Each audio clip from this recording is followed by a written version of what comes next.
Know this, the veil was not broken by war. It was not shattered by sorcery. It rotted, as iron rusts when left untended, as oaths decay when sons forget what fathers bled to swear. 3,000 years passed, the sons of Atlantis, the Cimmerians of the grey northern hills, stood watch between the world of men and the hunger beyond. They bled, they endured. They swore by Crom that while a Cimmerian heart beat, the veil would not fail. Then they looked south. They saw silk kingdoms raised on Acheron's ashes, sorcery, chains, softness. Their hatred curdled into silence, and silence into abandonment. They returned to their mountains and let the world earn its doom. The lock rusted through. The things beyond began to press. Into this slow unraveling came Chekim of the East, lean-handed, clear-eyed, reader of patterns. Carried as a child through a gate while his tribe burned, raised by a grandmother who prized duty over grief, he came at last to the Black Gate and stood before the throne of balance. The throne accepted him as a hand accepts a blade, for use. He was given sight. He was given purpose. He was given clarity without mercy. He saw 4 threads converging on a dying city and rode for Conan. The city burned anyway. This is the first truth. The pattern demands its price, and victory resembles ruin to those standing inside it. Conan's king, last bearer of an ancient bloodline, placed his scrolls and his daughter's bracelet into Chekim's hands and commanded celebration in defiance. He remained upon his throne when the fire came. His daughter, Yasmela, fled north with 20 soldiers and a Cimmerian. Conan, son of grey mountains and iron silence. He came south as such men do, because the world would not ignore him. He took up the Unmaker not from ambition, but because it stood in his path. Eshnia Babarad, the principle of correction, made steel and verdict. A weapon that had waited 3 millennia, rejecting greed, reshaping itself not to command, but to need. With it, he drove Zephyros, the city-eater, from existence. Not elegantly, not gently. He passed through the demon's core and left only ash falling like winter upon Conan's ruin. He spat. He rode north. On the road through the Graskell Mountains, Yasmela's bracelet awakened. The twin serpents revealed their true forms, Ishkandrel and Moruveth, architects of Volusia, survivors who chose endurance over extinction and had endured 3,000 years in gold and bondage. They offered covenant. "Feed us, sorcerers, and ruin," they said, "and we lend you sight and strength." She did not tremble. She asked only whether the road north held enemies. "Legions," they answered. She smiled and said they would dine well. She told Conan plainly, "The bracelet hungers. It will be fed." He regarded her a long moment and said only, "Well, that is a different matter." He led her to the Black Temple in the eastern peaks of the north. What died there was not only the Ancient One, that conglomerate horror of clustered eyes and ancient intellect, but Yasmela's belief that she must become something other than herself. She opened too far. The pale things entered through the breach. The serpents dimmed. The Ancient One strained against weakening coils. Then the air tore. Sekim did not arrive through a gate.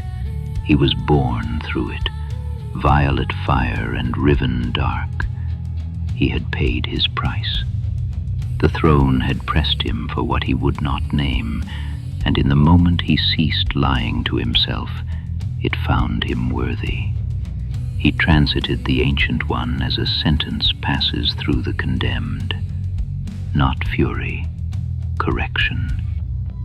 The battlefield emptied. He knelt beside her and spoke one word. Stay. Not command. Decree aligned with what had not yet been revoked. Her blood obeyed. The Reaper withdrew. She reached for him. He was already rising. He told her he had sworn to her father. He told her he would not stand false to a promise made beneath a dying sun. He told her that when the road was darkest, he would come. He did not tell her the cost of walking between worlds. He stepped into shadow. She stood. Not vessel, not refugee, not supplicant. A queen remembering the blood that named her. She turned to the architects and named them for what they were. Weapons at her heel, fed at her will, ended if they forgot the difference. The ancient intelligences bowed. The queen put her heels to the horse and rode north into iron cold. And the war, though still unnamed, had already begun.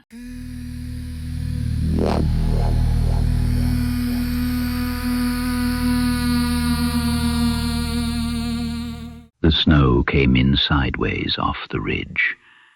Brack of the Night Wolf stood with his back to the wind, the way Cimmerians stand, not braced against it, just present within it. His horse steamed beside him, still breathing hard from the ride. Vara of the Snowhawk had not moved from the outcrop where he'd found her. She was watching the southern tree line the way her clan watched everything, like she'd already made her decision and was simply waiting for the world to confirm it. Speak, she said. The old temple. Brack's jaw tightened. 2 riders coming out of it. The wind moved between them. Every Cimmerian child knew the old temple, knew it the way they knew certain silences and certain shadows, as things that carried warning in their very shape. No clan ventured there. No hunter pushed his range that far north and east.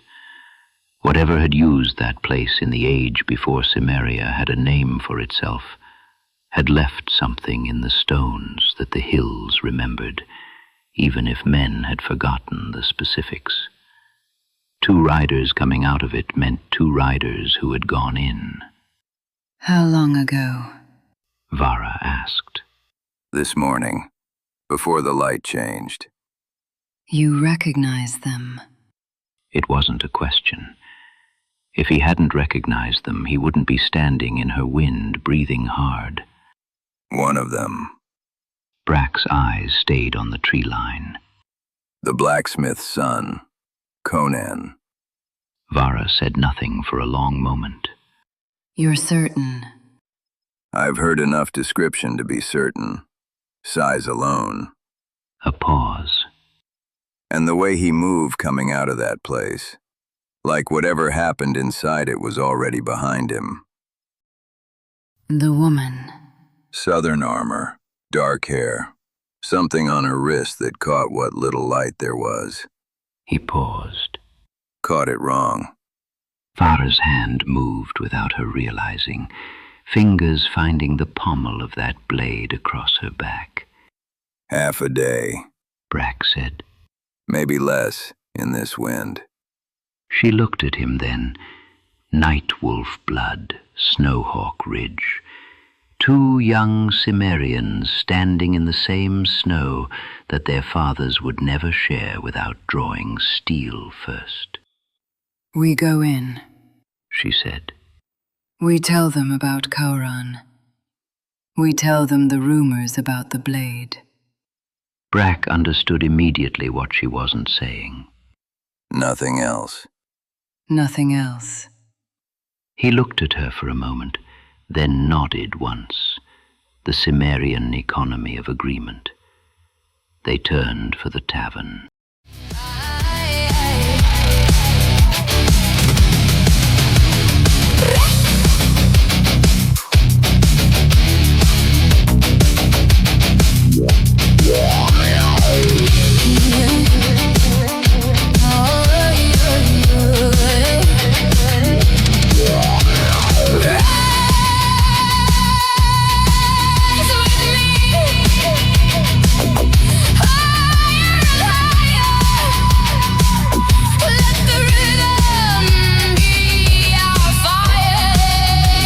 Rise with me. Don't let go.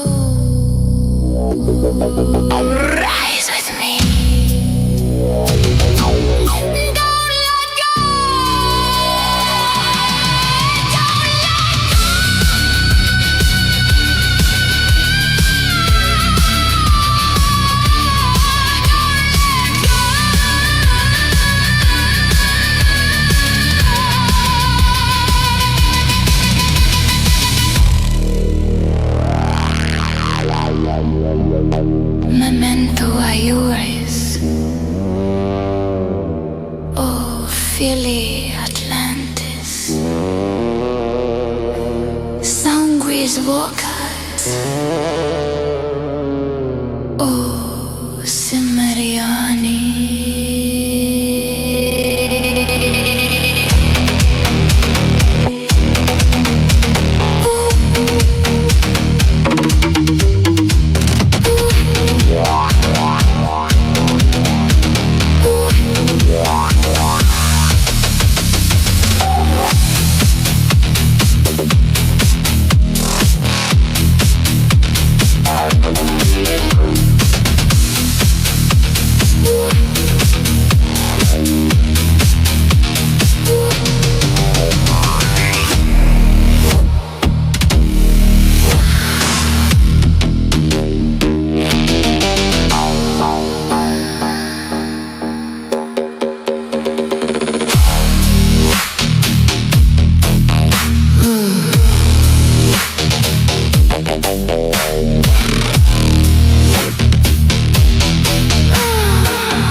The fire had no business being warm. Mordak of the Night Wolf sat with his cup like a man who might throw it. Kulrath of the Snowhawk had not touched his. The tavern was stone and timber cut from the hillside itself, built because men required walls between themselves and wind. Skulls lined the walls, rafters black with smoke. Two clan chiefs who had no business sharing air sat across from one another because something was wrong enough to demand it. Your northern run, Mordak said. how many did you bury? 4. Kulrath's eyes stayed on the fire. If we found enough to bury. Silence settled between them like an old scar. 6 of mine, Mordak said. Durak's boy among them. First hunt. Nothing from Kulrath. Same wounds. Mordak asked. Kulrath looked at him. There were no wounds, he said. There were openings, like something reached in, took what it wanted, left the rest standing. Mordak said nothing. Standing, he repeated. Mine too. Walked back into camp at moonrise. Durak's boy looked at his mother and did not know her face. A log split down its length. This is not wolf work, Kulrath said. No. Not Vanir raiders. No. Then what walks our hills wearing the skins of our dead? Mordak drank. Something that was buried. The barmaid moved like the hills, without apology. Skarla, night wolf on her mother's side, snowhawk, iron on her father's. She'd stopped explaining that contradiction long ago. She set 2 fresh cups down hard enough to draw both chiefs' eyes. Neither thanked her. She did not require it. She listened, always listened. What she had heard these past weeks from hunting parties returning, or returning wrong, had put something cold behind her eyes that had not shifted since. The door opened. Cold entered first. Then Vara, red braids, snow on her shoulders, blade across her back like it belonged there. Brack behind her, eyes reading the room before he cleared the threshold. They had ridden together. Neither clan would speak of it. Kulrath looked at his daughter the way fathers do when they are relieved and will not say so. Mordak looked at his son the same way. Sit. Sit, both chiefs said at once. Irritation flickered between them. Vara sat, pulled Brack down beside her. Skarla, something hot. Vara said. Something strong, in that order. Skarla was already pouring. Mordak leaned forward. Well? Vara's grey eyes swept both chiefs without hurry. Coran is gone. The tavern stilled. Not raided, not burned. Gone. Something came through the veil itself. Not army, not fire. A rival. The city did not fall to siege. It fell to what stepped through and unmade what it touched. Brack's hands lay flat on the table. 3 sources. Merchants. A Shemite soldier who ran and carries no shame for it. A Zamorian thief who watched the veil open and aged describing it. Silence thickened. Crom, Mordak said. Not prayer, not curse. The word used when something lands too large for anything else. the kings of Coran stood with us at the shield wall, Mordak said. Before Cimmeria had a name, when the world still bled from Acheron. He traced the wood. We share no blood with them. He looked up. But there is a bond older than blood. Korath set his cup down. Aye. Vara watched them. She had never heard them agree. It unsettled her more than the dead walking. "He came with 2 men," Kalrath said, "into these hills." Mordok leaned in. "I was young, first blade, had not learned the difference between courage and stupidity. I had my knife at his throat before he cleared the tree line." The fire shifted. "Most Southerners make a sound when Cimmerian steel finds them," Kalrath continued. "This one looked at me like I was standing in his way." "Just looked at you?" "Just looked.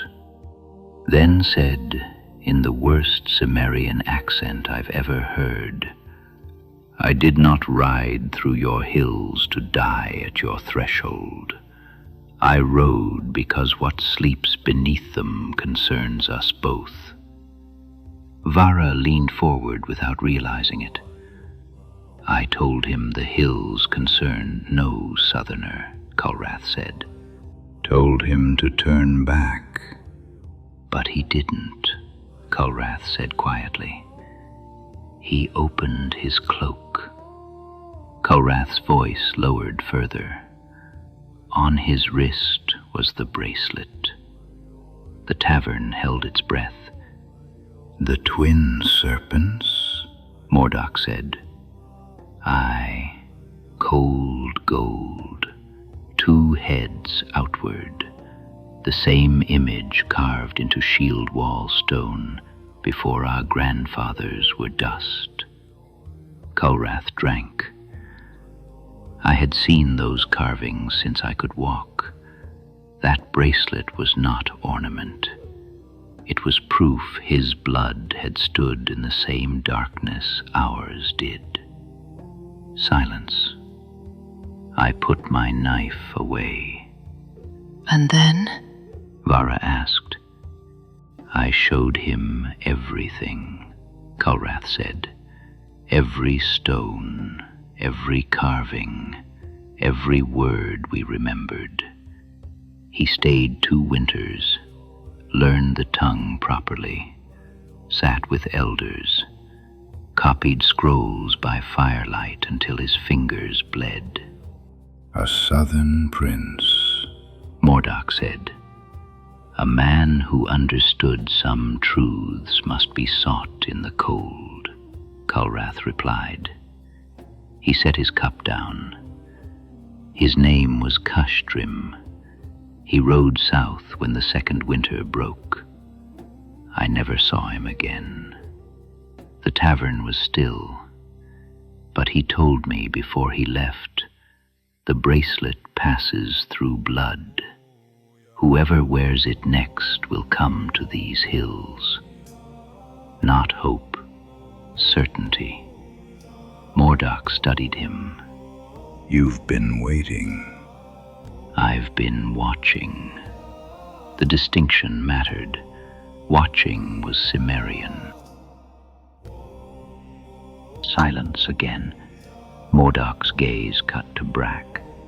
"The blacksmith's son, Conan?" Brack met it. Aye.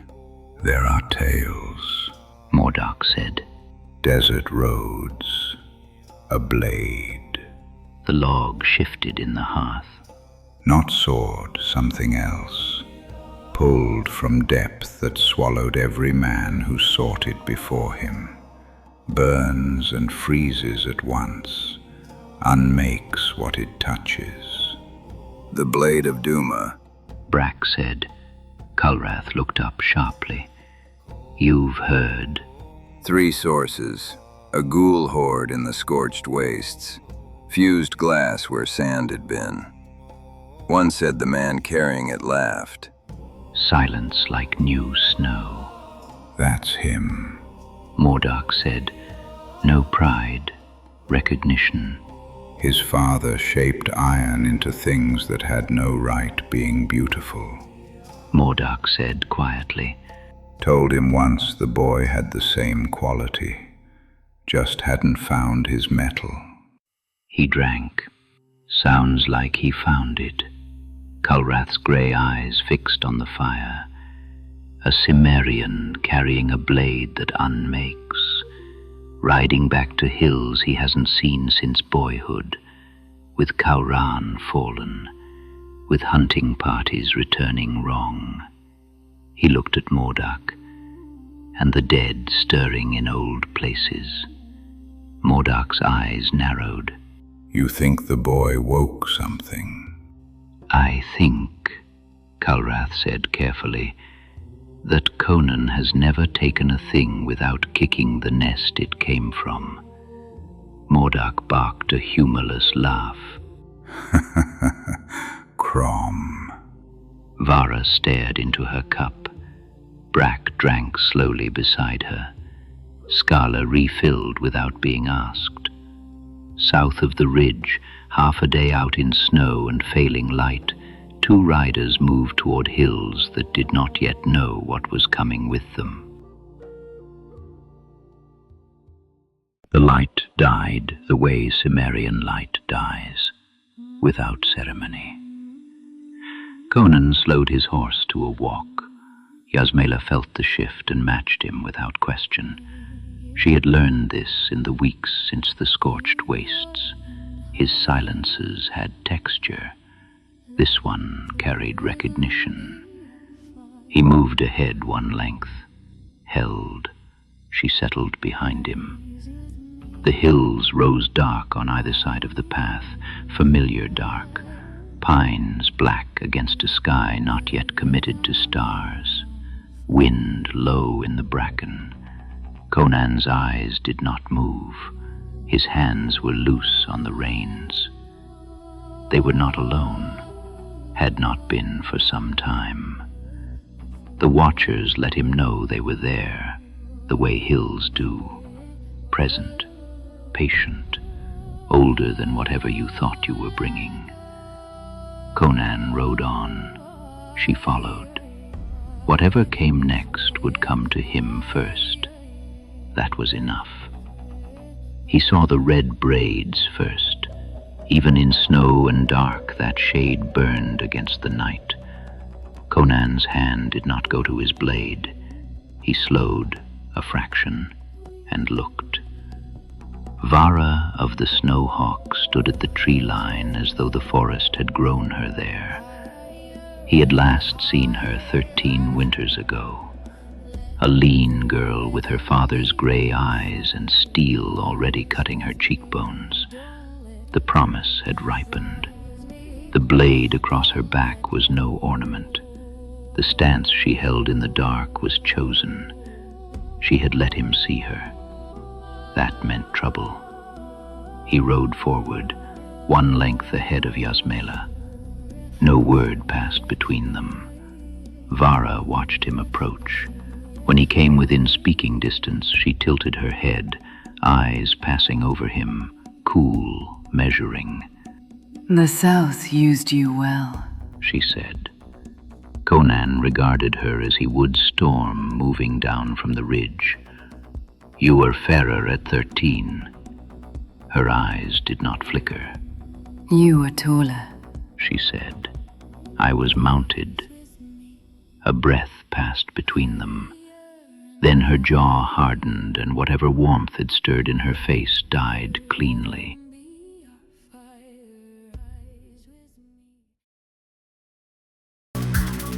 Oh,